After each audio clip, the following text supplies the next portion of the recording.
Namaste to all. In this short video, we will understand 14 points on way of living, beautifully described by Manu Bhagavan in his Manu Smriti second chapter and beautifully translated by Maharishi Saraswati. The first point is the most important item of the good way of living is to check the senses.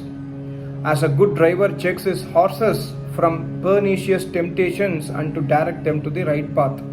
Second point, sensual indulgence always leads to harm and strict control over them leads to the achievement of the goal of human life. Third point, just as a fuel and butter thrown into the fire kindles it further, similarly the lust increases by indulgence instead of being extinguished. Therefore, a man should never be indulgent. Point number 4, a man who has no control over his senses is called Vipradushta or vicious person. His Vedic learning, renunciation, yajna, rules of conduct and righteousness proves fruitless. Those achievements come only to him or her who control their senses. Fifth one, therefore a man should achieve the aims of his life by controlling his 5 organs of activity, 5 senses, and the 11th one, which is mind, by leading a temperate life and protecting his body. Sixth one, control over senses consists of the following. Number 1, no overjoyousness on the hearing of his own praise, no sorrow at dispraise, no pleasure at a good touch, no pain at a bad touch, no attachment to a pretty sight, no aversion to an ugly sight, no joy at a sumptuous meals, that means a exhaustive and a very expensive meals, and no murmuring to a coarse food, no liking for a good smell, no disliking for a bad smell. The 7th point is never say anything unless the matter is referred to you. Never say if the reference has been made deceitfully. Before such persons, behave as if you are a lifeless object. If people are undeceitful and eager to learn, then you can advise them even you are uninvited. Beautiful point. Next point. 8th one, there are 5 points which entitle a man to respect: money, family, age, good actions and the learning.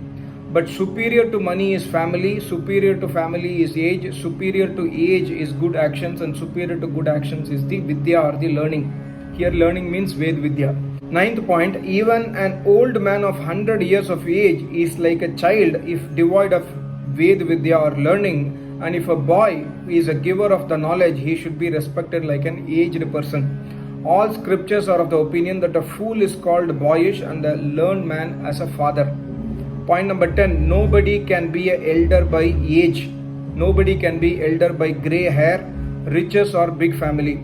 It is the opinion of the sages that only he is an elder who is the most learned in our midst. 11th point, elderliness depends on the learning among Brahmanas, on might among Kshatriyas, on riches among the Vaishyas, and on the age among the Shudras.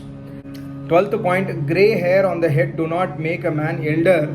Learned men call him elder, who, though even young, is a learned person. 13th point, an uneducated man is an elephant of wood or a deer of leather.